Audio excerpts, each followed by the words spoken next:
por las diferentes plataformas.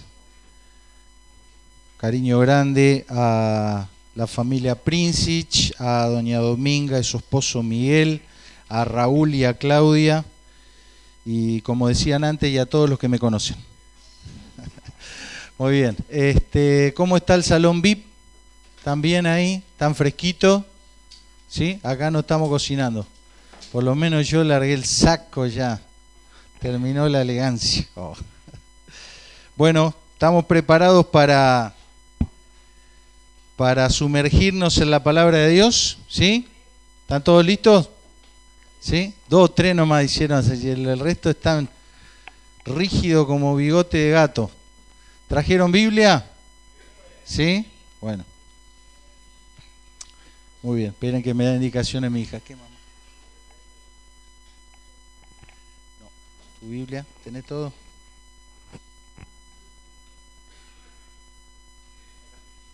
Acá adentro.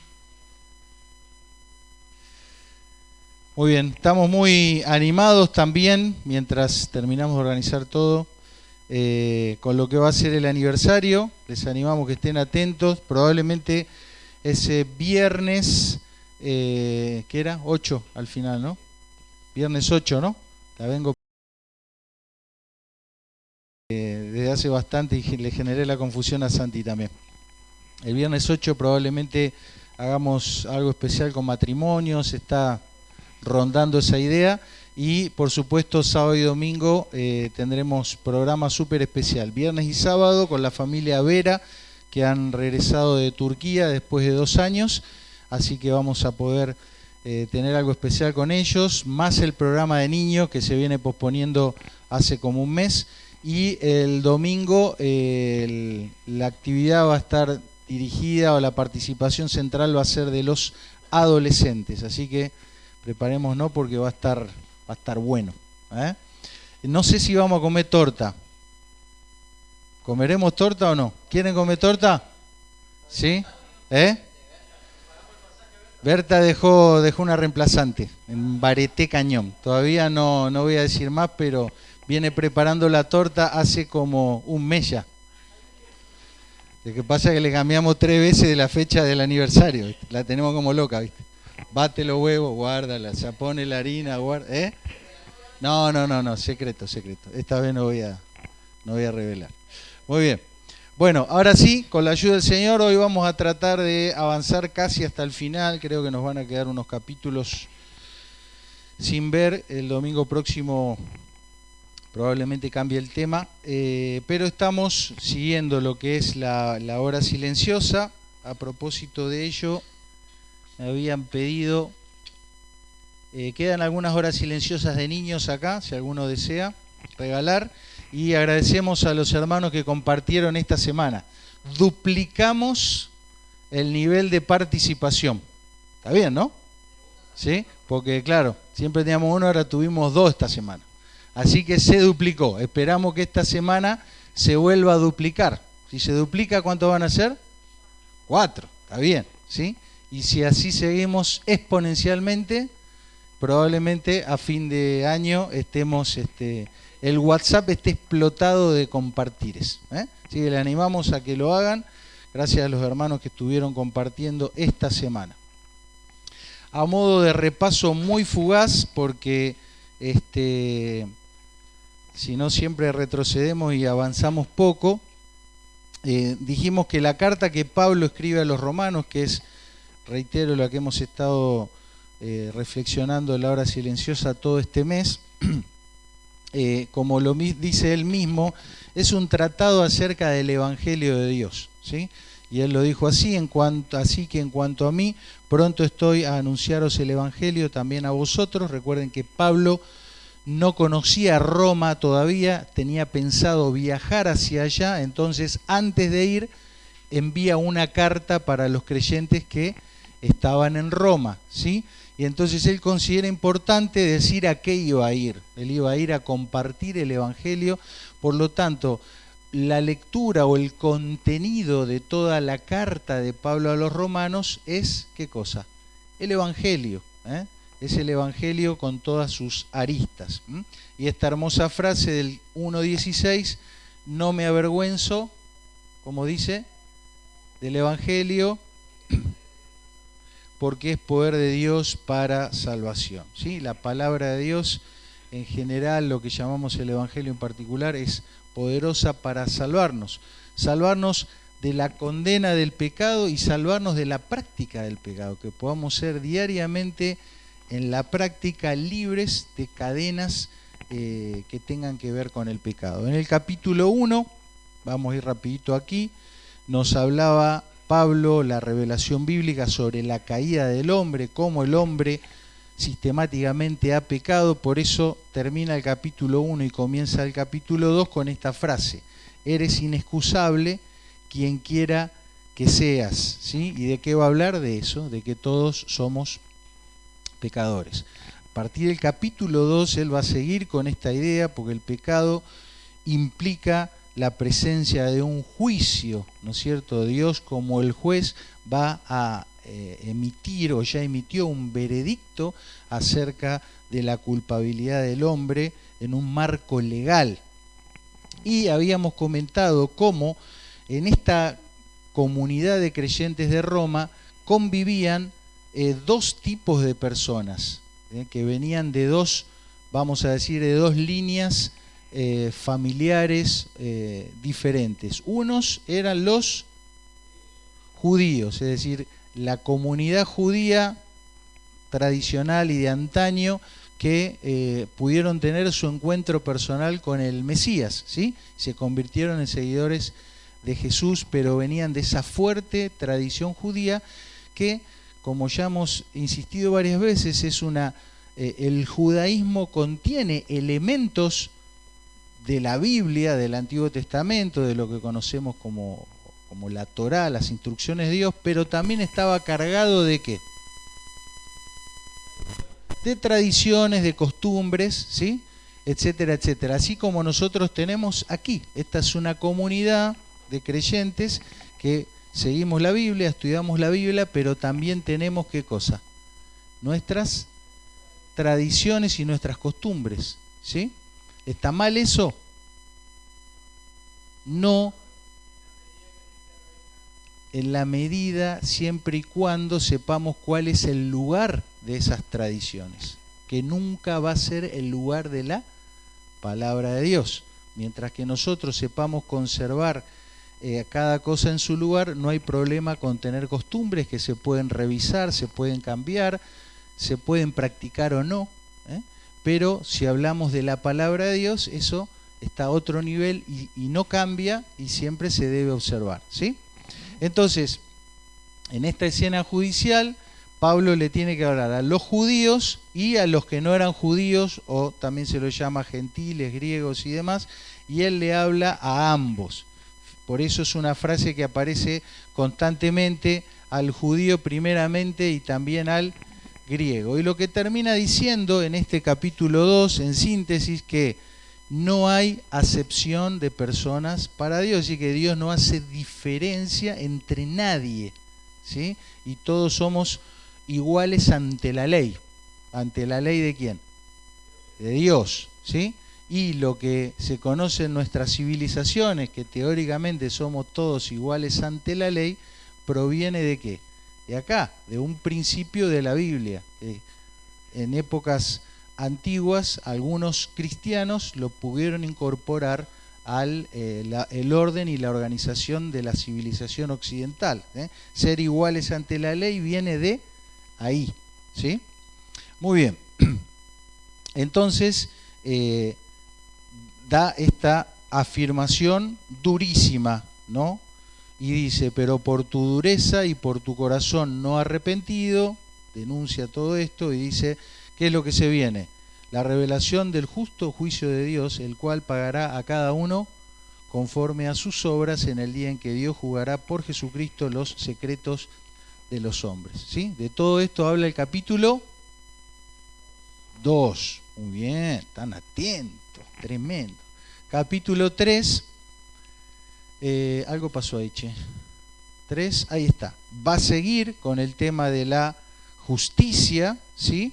Y va a hacer otras afirmaciones muy importantes sumado a lo que ya dijo.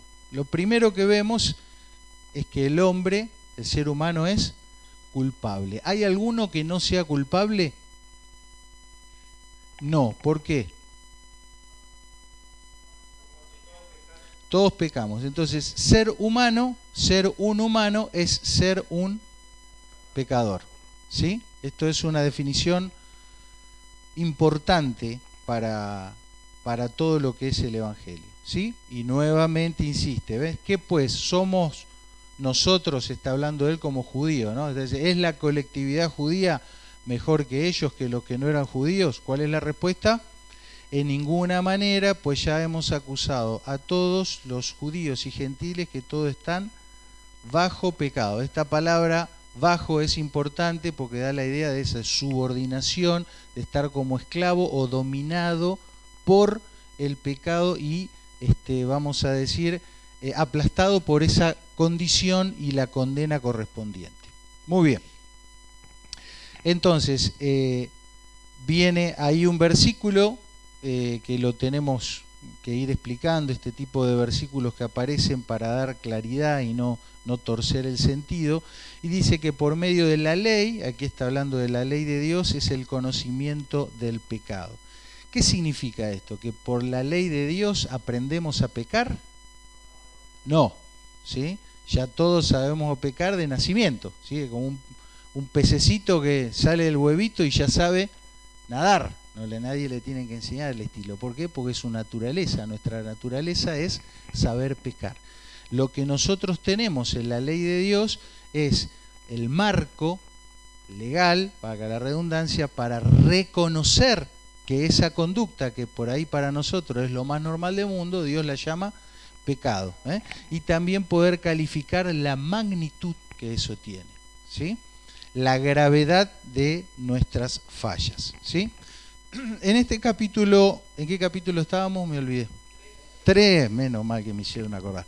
En el capítulo 3 aparece en el versículo 26 algunas palabras que nosotros cuando las leemos, todos creemos que las sabemos, pero por ahí no las sabemos tan bien. Y son conceptos muy importantes en la Biblia, ¿sí? Y son las siguientes. Fíjate, dice que todo esto lo hizo Dios con la mira de manifestar en este tiempo su justicia, a fin de que Él, Dios, sea el justo y el que justifica al que es de la fe o la fidelidad de Jesús. ¿Sí? Fíjense estas palabras. ¿Qué es justicia? Justicia es el deber ser, es lo que tiene que ser. ¿Sí? Que incluye también, ¿qué cosa? La restauración de las cosas. ¿Sí?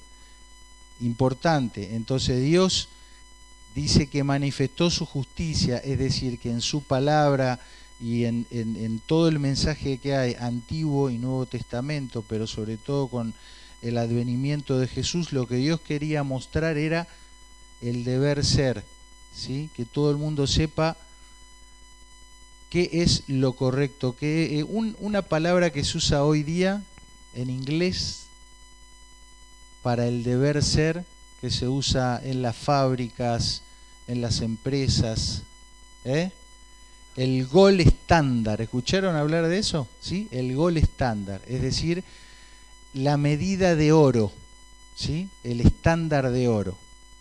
Eso es la justicia, el deber ser, ¿sí? Y todo tiene que apuntar a eso.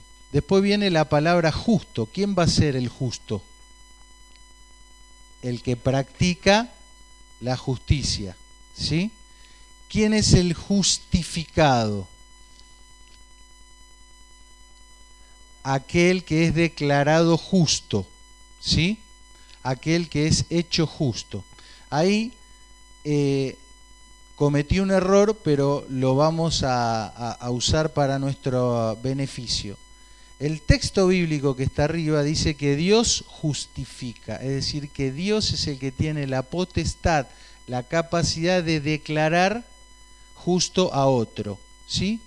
Y nosotros, por medio de Cristo, podemos ser justificados. Ya nos damos cuenta que es algo que nosotros mismos no podemos adquirir, pero Dios nos puede otorgar. ¿Qué significaría que Dios nos justifique o que nosotros seamos justificados por Él, que seamos declarados justos, hechos justos, y no solo eso, sino también hechos practicantes de la justicia, ¿sí? ¿Qué es esto de practicar la justicia? ¿Qué es esto de ser de la fe o la fidelidad de Jesús? Es demostrar en nuestra vida, exhibir en nuestra vida cuán fiel y justo es Dios, ¿sí? Entonces, la obra de Cristo en la cruz no solo sirve para que Él haya pagado por tu culpabilidad y la mía, sino también sirve para que judicialmente Dios, por medio de esa obra, pueda declararte justo o justificado, y al mismo tiempo te dé la capacidad de ser un practicante de la justicia. Si Cristo no hace esa obra en una persona, la persona nunca va a poder ser un practicante de la justicia, y menos aún va a poder ser, judicialmente hablando, alguien con las manos limpias y que diga: yo me justifiqué a mí mismo. ¿Está? Entonces, para entender mejor esta idea de ser un demostrador o un exhibidor de la fidelidad de Dios, hice un gráfico horrible, pero hasta ahí llegó mi arte, ¿sí? Dios es el fiel y el justo, ¿sí? Mediante la obra en la cruz del Calvario, con la muerte de Jesús y con su resurrección, Él, por esa obra tan fiel que Cristo hizo, nos puede otorgar, regalar, darnos ¿qué cosa? La justificación, es decir, declararnos justos. Y a partir de ese momento, un creyente en Cristo puede ser que una persona que exhiba, que muestre, que practique, ¿qué cosa? La fidelidad de Dios, la justicia de Dios, el deber ser, ¿sí? Y un observador externo, que eso es lo que intenta hacer el ojito de abajo, ¿sí? Va a ver en mí, o qué debería ver en mí, esas características, ¿no? El carácter de Dios, los atributos de Dios, el estilo de vida de Dios, lo ve en mí. ¿Qué ve en mí? Ve que muestro la fidelidad de Dios. ¿Tengo un mérito yo? No. ¿Gané algo? ¿Logré algo? No. Lo único que soy es alguien que exhibe lo que Dios me dio primero. ¿Está? Entonces, ¿qué es tener fe?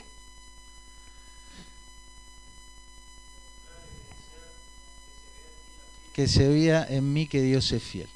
Eso es tener fe, ¿sí? Está muy lejos de lo que cualquiera de nosotros en la calle puede escuchar o que hemos aprendido acá, que es tener fe, ¿eh? Tener fe no es un pensamiento, no es una actitud ante la vida, no es un sentimiento positivo o una mentalidad positiva de que todo va a andar bien. Tener fe es exhibir la fidelidad de Dios que por medio de Cristo ha operado, ha actuado en mí, ¿sí? ¿Tenés fe? ¿Tenés fe? Bueno, tenemos que ver, ahí, el ojito, ya lo sacó. El ojito, el observador externo, va a ver si vos tenés fe o no, a través de lo que se vea en nuestra vida. Muy bien, ¿se entendió? Bueno, si no, lo vemos en otro momento, al que tenga dudas. Capítulo 4 nos cuenta un testimonio, nos cuenta testimonio de vida de Abraham, ¿sí? Y a partir de Abraham se desarrolla una serie de verdades. Dice que el testimonio de Abraham revela que la justicia y la fidelidad pertenecen a Dios y que Él nos la comparte solidariamente, ¿sí? Entonces Abraham, llamado el padre de la fe, en realidad él no es padre de nada, ¿sí? Él fue un ¿qué? Un exhibidor de la fidelidad de Dios, que tomó a un beduino allá de la Mesopotamia, de una familia cualquiera, lo llamó, lo condujo y lo transformó en el padre de una multitud de personas, que es toda la línea hebrea, pero como si fuera poco, de esa línea hebrea nació ¿quién? Jesús el Salvador. ¿Cuál fue el mérito de Abraham? Ninguno, ¿sí? Ese es el argumento del capítulo 4. ¿Por qué? Porque antes de la obediencia de Abraham estuvo ¿qué cosa? la fidelidad de Dios, ¿sí? Y vos decís, bueno, está bien, Abraham, ¿y a mí qué me importa? Bueno, entonces el 23 responde esa pregunta, a mí qué me importa, que nos estamos haciendo. Dice, y no solamente con respecto a él, a Abraham, se escribió todo eso. Porque si no, decir, muy lindo lo de Abraham, pero hoy qué hacemos, ¿no? Entonces el 24 que dice, sino también con respecto a nosotros se escribió todo esto, que en nosotros también puede ser contada, puede ser evidenciada, vista, medida, esa justicia, ese caminar en el deber ser. ¿A través de qué? De lo mismo que Abraham, a través de la obra fiel de Dios. Abraham no vio a Jesús, pero nosotros sí podemos creer en él, en Jesús y en aquel que le levantó de los muertos, el cual fue entregado por nuestras transgresiones y resucitado para nuestra justificación. ¿Está? Bien, cómo se van repitiendo un poco las ideas y va siempre rondando sobre los mismos conceptos. ¿Por qué se repite y se repite y se repite?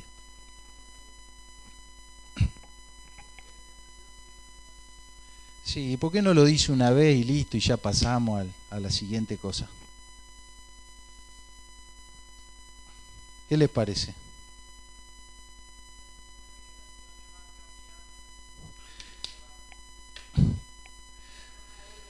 Era la forma de hablar. Pablo hablaba como mi señora, que me dice 4 veces las mismas cosas. Y bueno, tengo 2 ejemplos para decir de repetir varias veces las mismas cosas. Pablo y Ceci. Es una forma de pensar y de razonar, ¿eh? Una forma un poco circular. Se dice algo y después como una espiral, con otras palabras, pero repitiendo, se vuelve a decir las mismas cosas.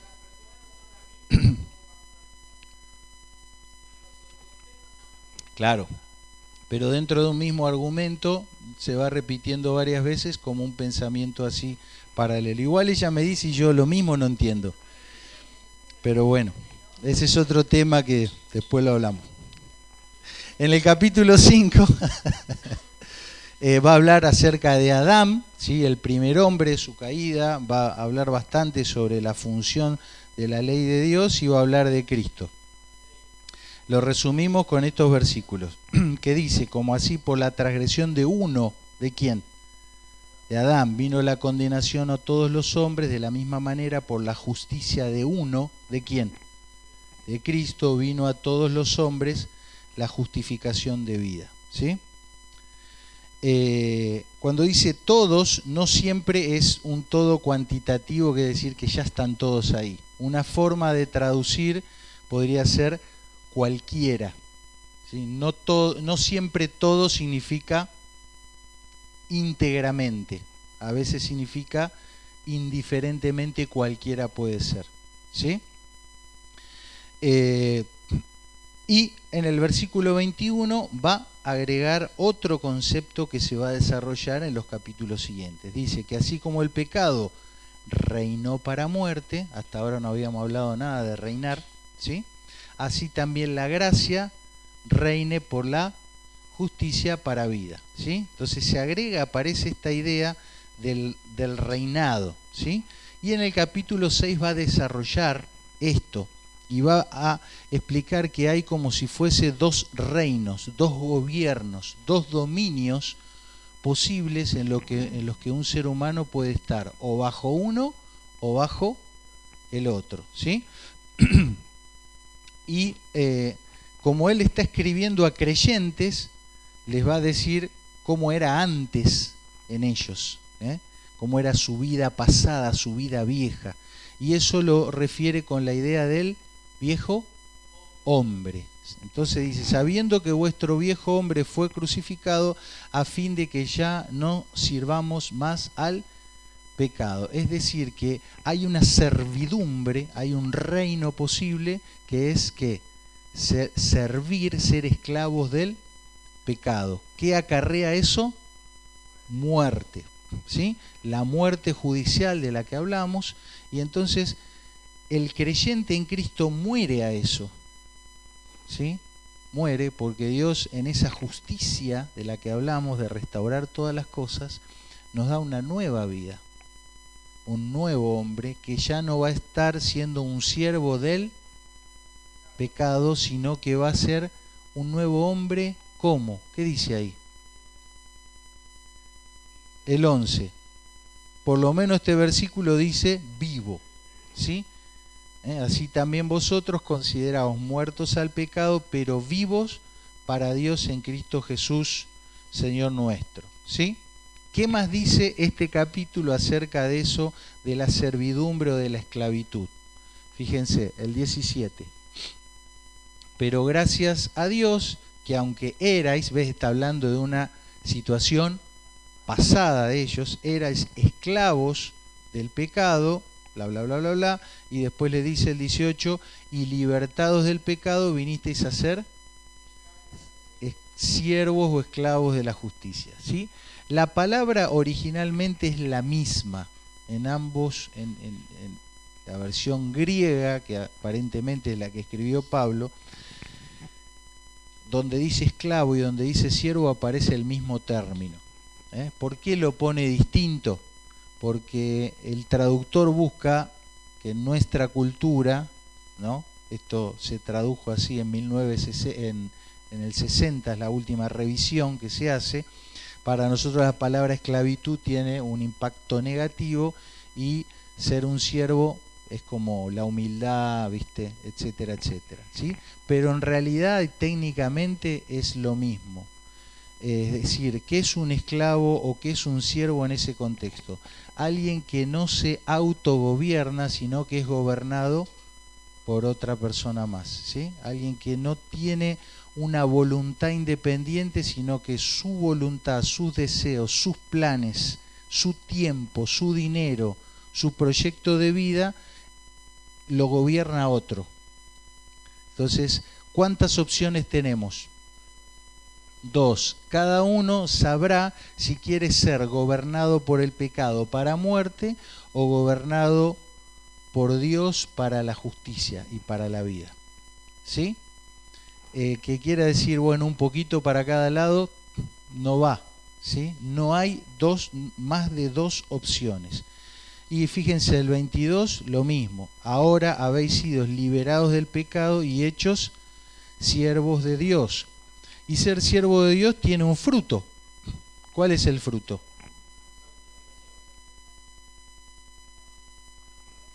O sea, ¿qué sería que el fruto es la santificación?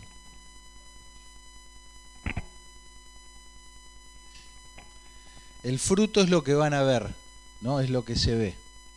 Si sos un siervo de Dios, lo que se va a ver es que sos santo, es decir, que te conducís como Dios quiere que te conduzcas, replicás, mostrás los atributos de Dios y te distinguís, te diferenciás ¿de quién?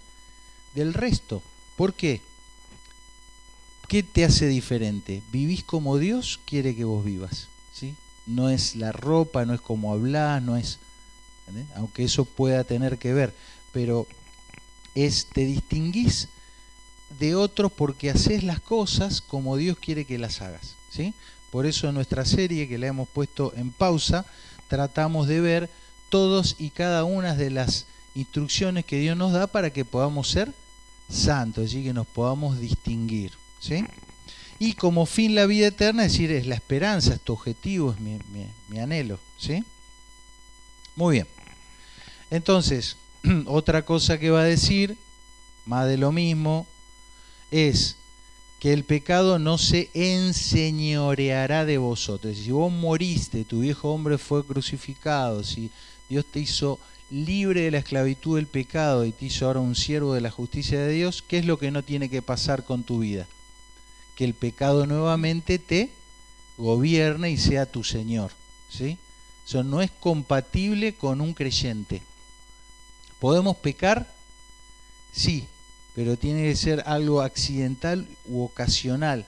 No puede ser que, habiendo sido hechos libres de eso, estemos otra vez sujetos a la esclavitud del pecado, ¿sí? Algo no está bien si suceden estas cosas en nuestra vida.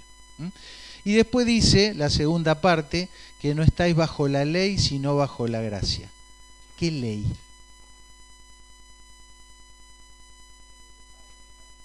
de lo que viene hablando la ley del pecado. ¿Sí? Recuerden que la palabra ley puede significar varias cosas, como en castellano. ¿Sí? De la ley que habla el capítulo 6 es de la ley del pecado y de la muerte. Es decir, la norma, la sentencia, la bota, ¿viste? Que te pisa acá y te subordina. Esa ley del pecado, de la muerte y de la esclavitud, nosotros ya no estamos bajo eso.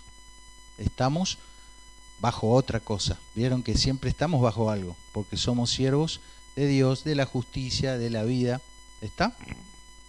¿Se entendió? Capítulo 7. La viuda. Parece capítulo de una novela, más que de un tratado de teología. Pero ahí desarrolla una metáfora que utiliza nuevamente el concepto de la muerte. ¿Sí? Vamos a explicar qué es muerte, para poder entender cada vez que aparece la palabra muerte, muertos, en la Biblia. ¿Sí? ¿Qué significa muerto? Que no hay interacción. ¿Sí? ¿Esto está vivo o está muerto? Está muerto, no puede interactuar conmigo. ¿Sí? Y otra cosa que se puede decir de la muerte es que muerte implica separación definitiva. Separación definitiva. ¿Sí? Por ahí lo entendemos bien cuando muere un ser vivo, sea un ser humano, un animal o algo. No sé, vos lo enterrás, nadie desentierra el muerto para compartir con ese ser vivo nuevamente algo, ¿no? Eso sería una locura, ¿no es cierto? Ni tampoco uno no interactúa con eso. Y recuerden que esto no solamente es la muerte biológica, se usa también en no sé, las relaciones interhumanas. Siempre le cuento, ¿no? De una tía vieja mía que te mataba, te hacía la cruz y después no te hablaba más, no te saludaba para el cumpleaños. Te mataba. ¿Qué hacía? No interactuaba más con vos, ¿sí? Se separaba de vos. Una relación muerta, un negocio muerto, todo es lo que significa esta palabra, ¿sí? Entonces, en este capítulo 7 nos cuenta una metáfora donde hay una viuda, una mujer, una persona que experimenta la muerte de alguien, ¿no? Y inicialmente está hablando del creyente. ¿Qué se le murió al creyente? Su antiguo marido, por eso quedó viudo, ¿no? Viuda. Su antiguo marido, ¿quién era? Lo que vimos en los versículos anteriores, el viejo hombre, el pecado, la muerte misma, la esclavitud, ¿sí? Ese marido, ¿qué tenía? Una ley, un poder de gobierno, de dominio sobre la persona. Recuerden que, ahora esto suena raro, pero en esa época el marido realmente ejercía un gobierno, un control en todos los derechos y las decisiones de una esposa, ¿sí? Así funcionaba la sociedad de esa época. Entonces él viene diciendo que ya está, o sea, enviudamos en un momento porque el viejo hombre ha muerto. ¿Y qué pasó con esa ley del antiguo marido? Murió para nosotros, ¿sí? Ya no tiene nada que ver con nosotros. Entonces la ley del pecado, la autoridad que el pecado quiera tener sobre nosotros, no tiene vigencia, no tendría que haber interacción y tendríamos que experimentar una separación definitiva. ¿Está? De eso se trata la metáfora. Por eso dice el versículo 6, estamos libres de la ley, ¿sí? Por haber muerto a aquella en la que estábamos sujetos, ¿sí? ¿Quién murió? Murió el marido y nosotros estamos libres de la ley de ese antiguo marido, de la ley del pecado, ¿sí? Después, ¿qué pasó en la metáfora? Volvimos a tener un nuevo esposo, ¿sí?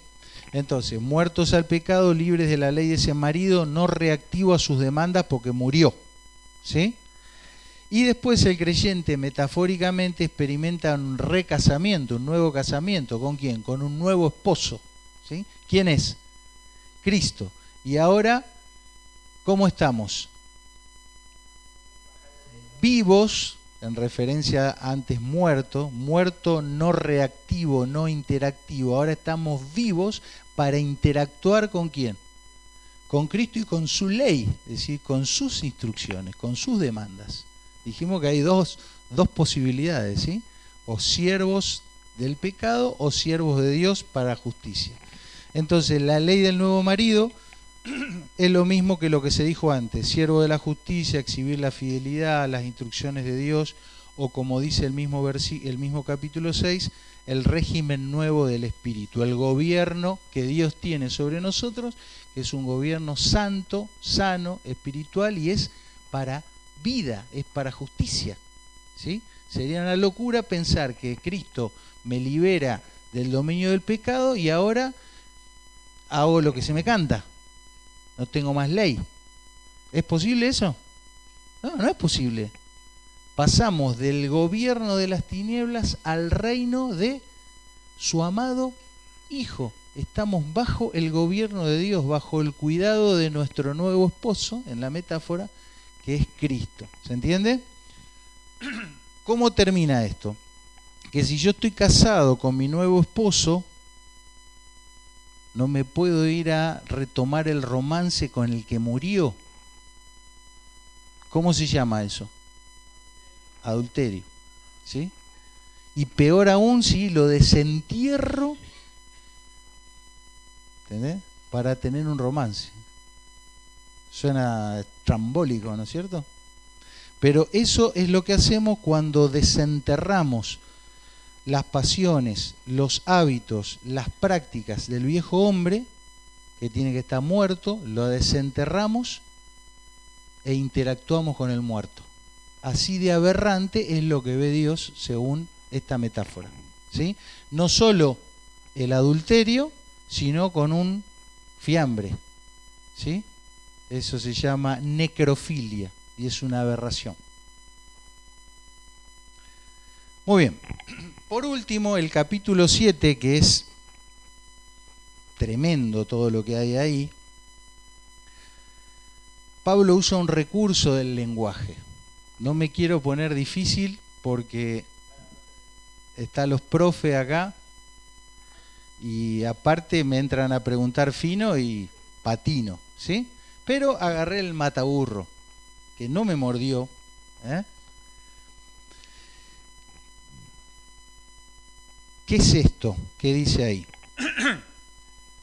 Por ejemplo, si yo te digo, ganamos el Mundial. ¿En qué año fue el Mundial? 2020, ¿cuánto? 22. En el 2022 y en el 86 ganamos el Mundial. ¿Está bien? ¿Sí? Y en el 78 lo ganamos. Somos tricampeones. ¿Está bien? ¿Vos jugaste algún partido? ¿Y cómo ganamos? Y jugaron 11, ¿no? Más toda la comitiva. ¿Por qué decimos ganamos? Usamos un recurso del lenguaje que se llama eso, enálogue o silepsis, que es cuando vos cambiás el sujeto de la persona. En vez de decir los jugadores ganaron el Mundial en representación de la Argentina, vos te metés ahí en la cancha con ellos. ¿Sí? Es una forma de hablar. ¿Está? ¿Sí? Lo usamos muchas veces en muchas cosas. Recuperamos la Malvina. ¿Vos fuiste? No, ¿no? Entonces, ¿para qué se usa eso? Cuando vos querés comunicar algo, ¿sí? Si vos decís, los jugadores de Argentina ganaron el Mundial, estás como separado de ellos. Pero si decís, lo ganamos, estás como más cerca. ¿Está? Entonces es un recurso que existe. En el capítulo 7 Pablo empieza a hablar y de repente empieza a hablar él en primera persona, ¿sí? Y empieza a decir cosas como por ejemplo que él quiere hacer el bien pero hace el mal, que en su mente quiere servir a Dios pero con sus manos sirve al pecado, que él se siente como un miserable que no se puede desprender de un cuerpo de muerte. ¿Es posible que Pablo experimente todo eso después de todo lo que venimos diciendo hace 40 minutos? ¿Sí o no? No, no. No puede ser.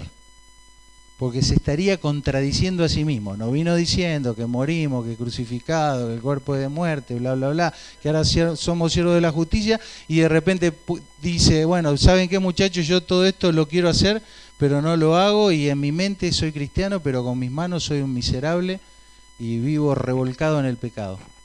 ¿Tiene sentido? No.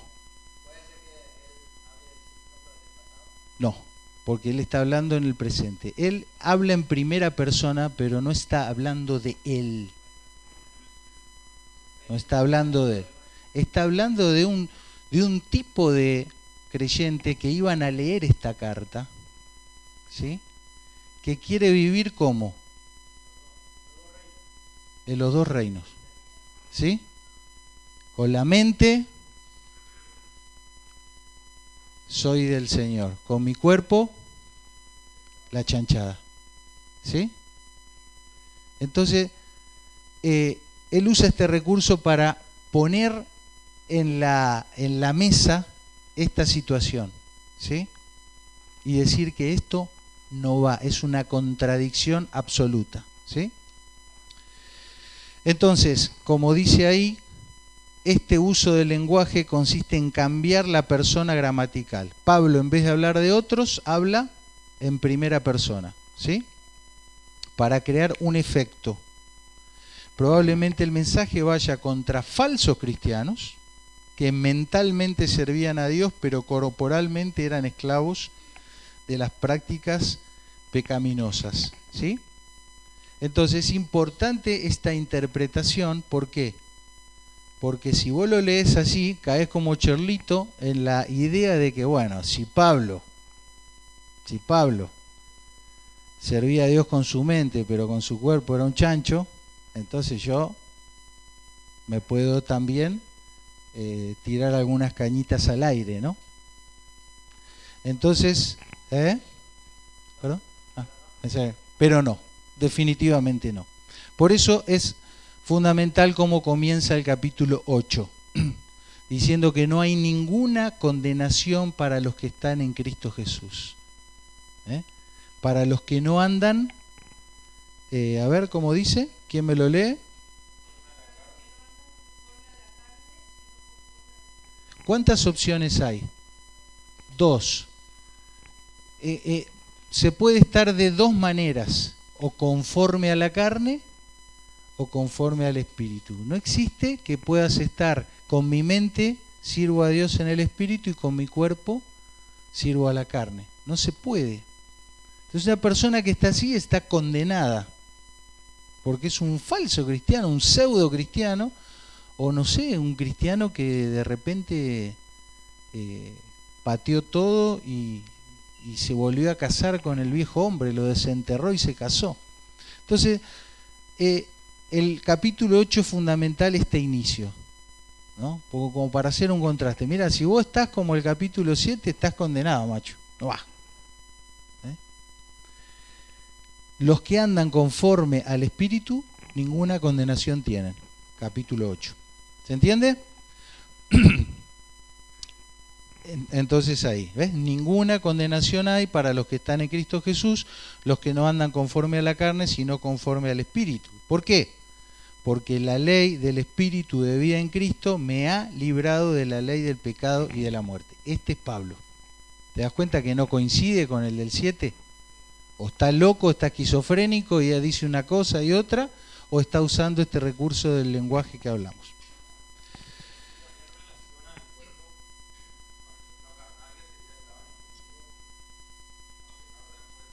Claro, porque eso era una filosofía griega muy instalada, ¿sí?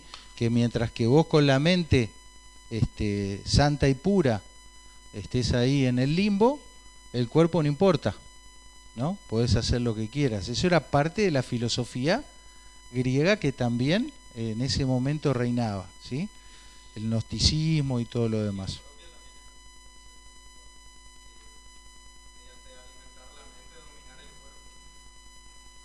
Bueno, claro, nosotros vamos viendo que en la medida que Dios transforme nuestra nuestra conducta, ese nuevo hombre crezca, viene también el control y el dominio sobre el cuerpo, sin necesidad de cultivar la mente por la mente en sí.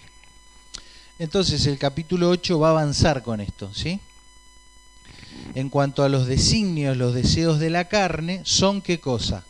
Enemistad contra Dios, obviamente. ¿Por qué? Porque no se sujetan a la ley de Dios ni tampoco pueden. Más, contraste, vosotros no vivís según la carne, sino según el Espíritu, ¿sí? Por eso le pusimos triunfo a este capítulo, porque está la posibilidad de que un ser humano viva de triunfo en triunfo. ¿Cómo? Cuando Cristo vive en él y el poder que levantó a Cristo de los muertos también lo hace vivir esa vida.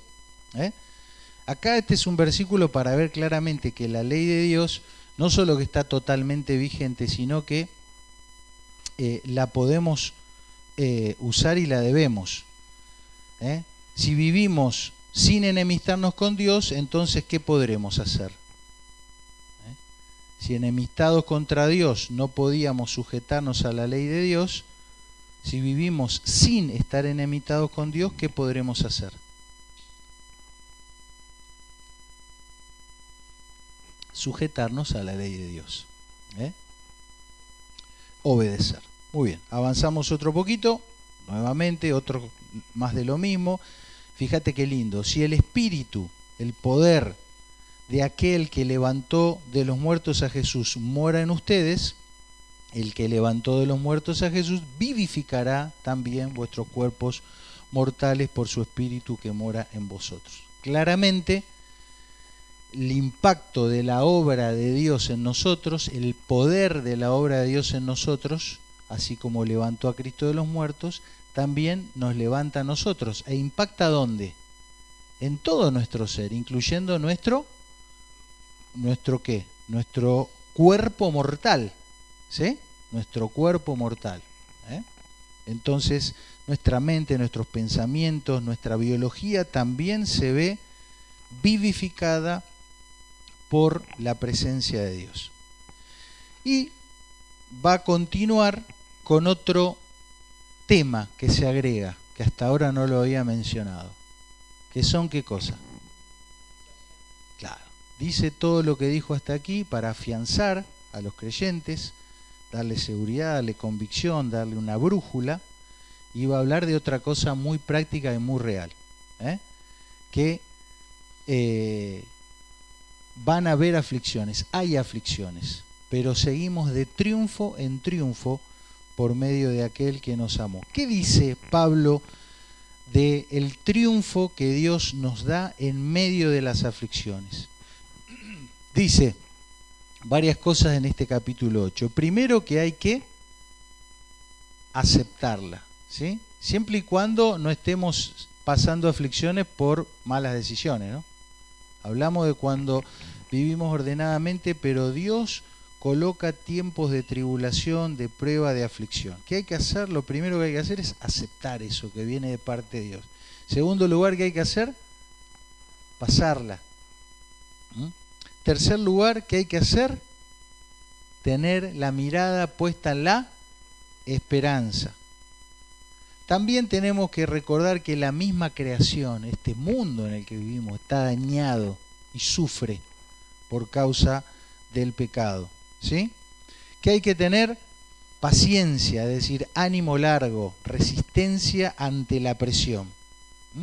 Saber que el mismo poder de Dios, el Espíritu de Dios es el que nos sostiene, y saber que Dios está gestionando algo ahí.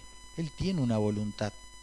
Él se mueve haciendo su voluntad aún en el medio de la tribulación. ¿Está? De todo esto habla el capítulo 8, ¿sí?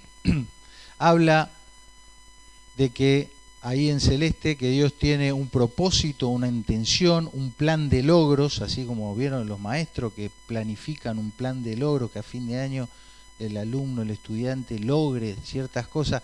Dios tiene eso para con nosotros, que Dios tiene ese plan y esa voluntad para sus hijos, y que Él ha establecido metas, esta distinción, esta santificación de la que ya hablamos.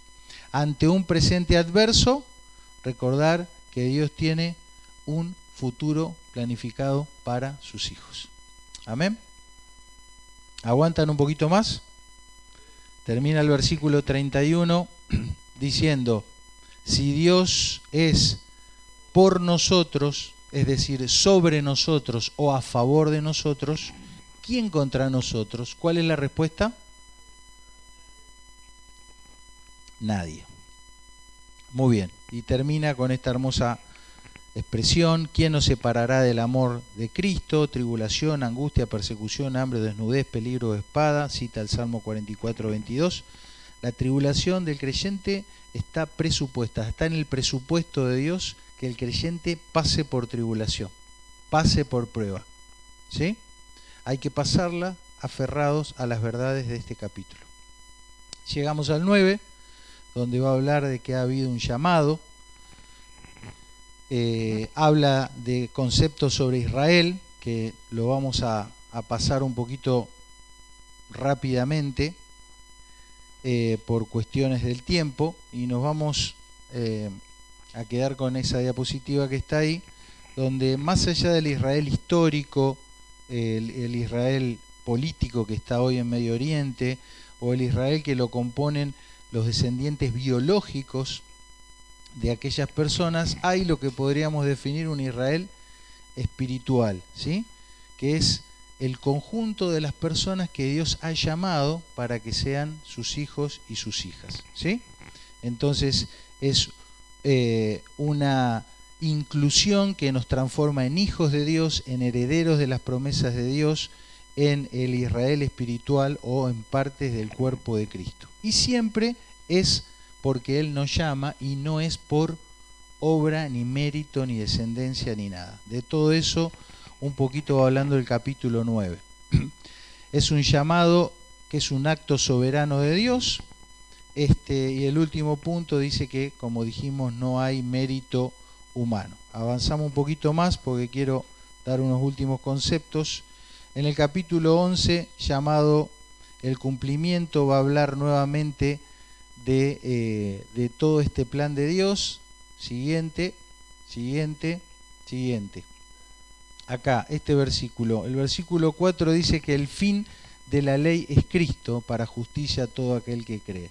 Erróneamente uno podría interpretar, decir, bueno, si el fin de la ley de Dios es Cristo, entonces la ley de Dios, listo, tirarla a la basura porque ya está, ya no sirve, porque Cristo la cumplió. La palabra fin significa meta. La palabra se usaba para esa reserva de dinero que vos guardabas para cancelar tus deudas o tus impuestos. Significa cumplimiento, resolución, finalidad, lo que es entregado para que se cumpla algo. Entonces, este versículo debe entenderse así: el Mesías es la reserva para la cancelación de la deuda que la ley de Dios exigía. ¿Sí? Queda ahí, tengo que pasar, y después, si alguno quiere, lo volvemos a leer. Avanzamos un poquito más hasta que diga capítulo 12. En el capítulo 12 nos va a hablar de cómo vivir razonablemente nuestra vida cristiana, ¿no? ¿Quién es el que tiene la razón o cuál es la perspectiva adecuada para saber qué es lo razonable? Y ahí nos va a hablar ahí del amor, ¿no? No un amor romántico, no un amor de la poesía, sino un amor que tiene que ser sin fingimiento, un amor que está relacionado con aborrecer lo malo y seguir lo bueno. El amor de Dios es un amor que no es fingido, y amamos a Dios o a las personas cuando seguimos las instrucciones de Dios. Entonces, en este capítulo nos va a dar algunas instrucciones, ¿sí? Alejarme de lo malo, apegarme a lo bueno, reconocer al otro, tener una actitud de reciprocidad, servir proactivamente. Estoy citando todo lo que habla el capítulo 12. Nuevamente habla también de pasar las tribulaciones, de no ser sabios de nuestra propia opinión y de ser pacificadores en el tiempo del conflicto, ¿sí? Es muy rico este capítulo.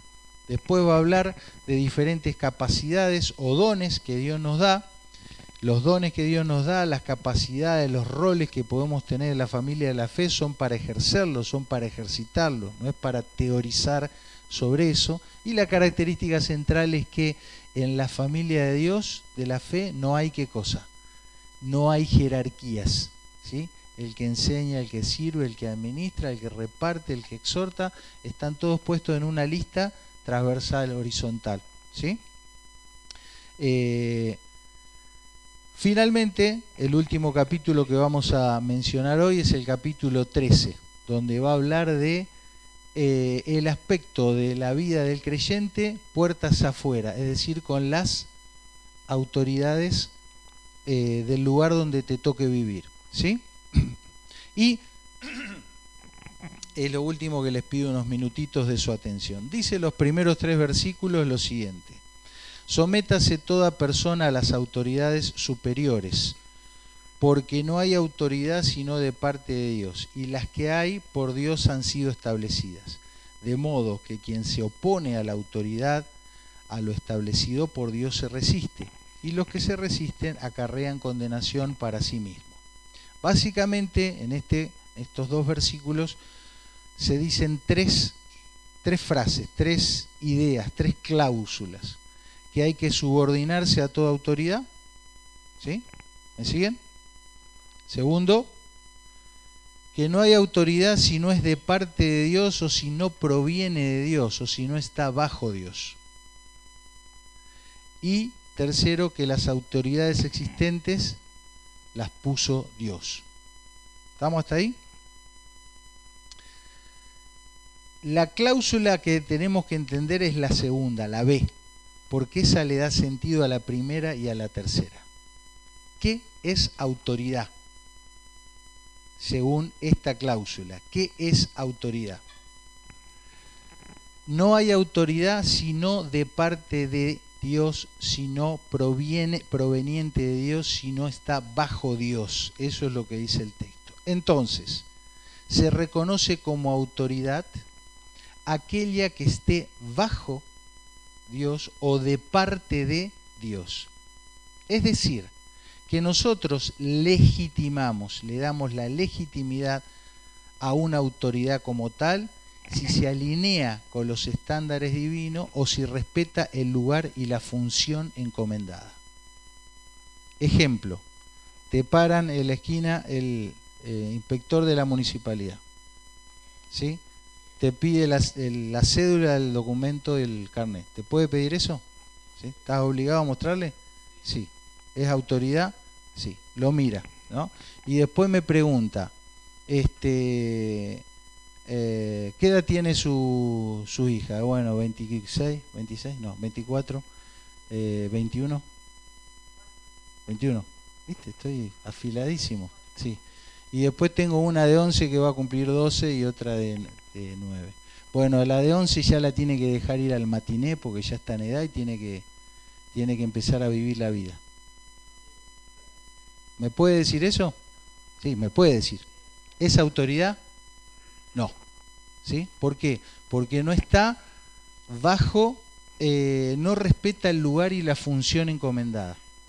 ¿Está? ¿Me explico? ¿Sí? Si yo la veo a Cindy, ¿no? Y termina la reunión, le digo, bueno, Cindy, mañana quiero que cocine patacones y guacamole, pero no le ponga sal porque no me gusta. ¿Le puedo decir eso? ¿Tengo autoridad para decirle? No. ¿Sí? ¿Quién es su autoridad?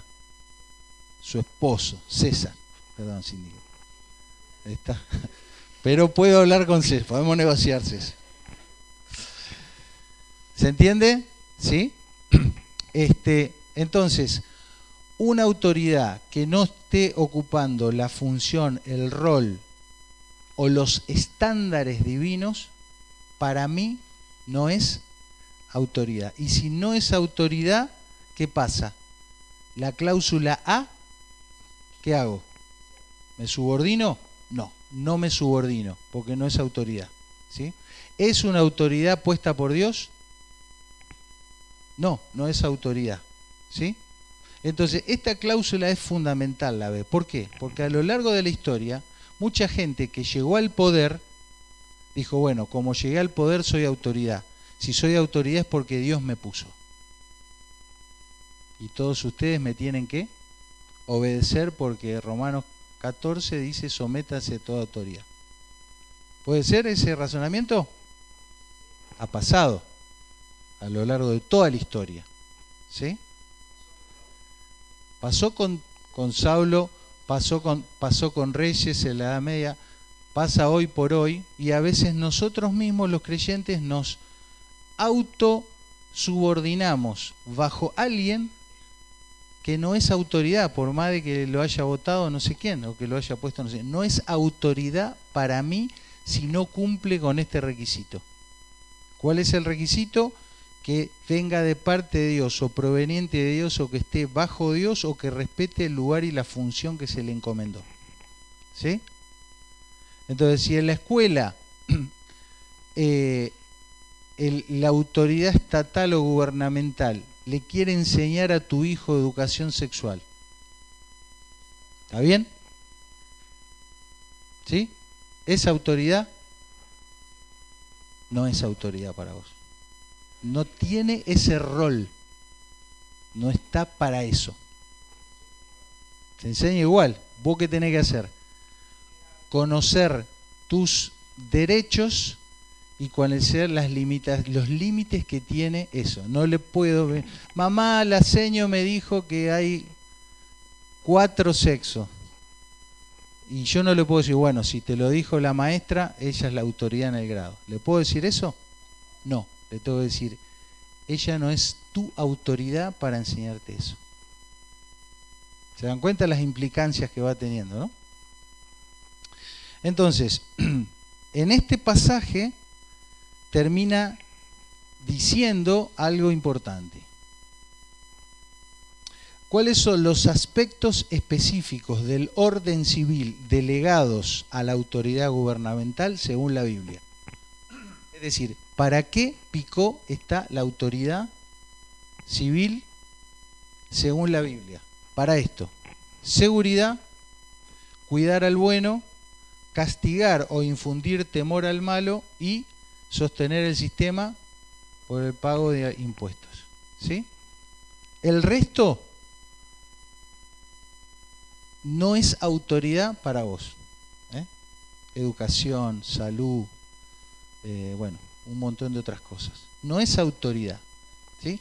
¿Qué significa? ¿Que nos vamos a ir a rebeliar, le vamos a ir a patear la puerta al ministerio de no sé cuánto? No, porque tampoco eso está pautado en la palabra de Dios que nos manejemos así. Pero tenemos que conocer a quién nos vamos a someter y a quién no nos vamos a someter. ¿Entendés? O que venga un cartelito que diga soy autoridad, no significa que sea autoridad para mí. ¿Sí? Si no es autoridad para mí porque no cumple los criterios, tengo que ver cómo me voy a manejar. Pero ya tengo una posibilidad, tengo una puerta abierta, me entró la luz, me di cuenta, no, esta persona o este sistema o esta organización o quien sea romana acá, no es autoridad para mí. Está hablando, metiéndose en lo que no se tiene que meter o dice algo que la Biblia no dice. ¿Sí? No es autoridad. Si no es autoridad, no me tengo que someter. No tengo que ir a hacer la revolución, a empezar a los tiros, pero no me tengo que someter, que es lo que quiero dejar como concepto. ¿Está? Entonces, esto se acuerdan que cuando fueron las elecciones presidenciales hablamos de algo de esto y dijimos que en base a esto vos podés elegir a quién votar. ¿A quién vas a votar? Al que vos consideres que va a cumplir mejor con eso. ¿Sí? Sabemos que humanamente hay un montón de problemas, ¿no? Pero bueno, tenés que elegir a alguien porque es obligación el voto, ponele. Bueno, fíjate quién es el que vos consideras que mejor va a cumplir con la seguridad, con cuidar al bueno, con infundir temor al malo y con administrar el sistema de recaudación de impuestos. Y en base a eso elegís. ¿Está? Muy bien. Hay otro tema más que no lo vamos a dar, nos quedamos con el último versículo. Uno más. Ahí está. Hablando de que la noche está avanzada. Nunca mejor dicho. La noche está avanzada, se acerca el día. Desechemos pues las obras de las tinieblas y vistámonos de las armas de luz. Vestidos del Señor Jesucristo y no proveáis para los deseos de la carne. Amén. Señor, gracias por este tiempo con tu palabra, tantas cosas para reflexionar, tantas verdades. Háblanos conforme a la necesidad de cada uno. Recuérdanos estos principios, que podamos volver una y otra vez a la carta a los Romanos, a seguir nutriéndonos y encontrando la instrucción, la luz, el ánimo, el consejo oportuno para caminar cada día, vistiéndonos de la luz, tomando las armas de la justicia, siervos tuyos, Señor, y ya no proveer más para aquel que está muerto para nosotros. Queremos ser siervos que vivan la vida que Cristo nos vino a dar. Te pedimos esto, nos ayudes en la semana a que sea así. En el nombre de Jesús, amén. Buena semana, bendiciones.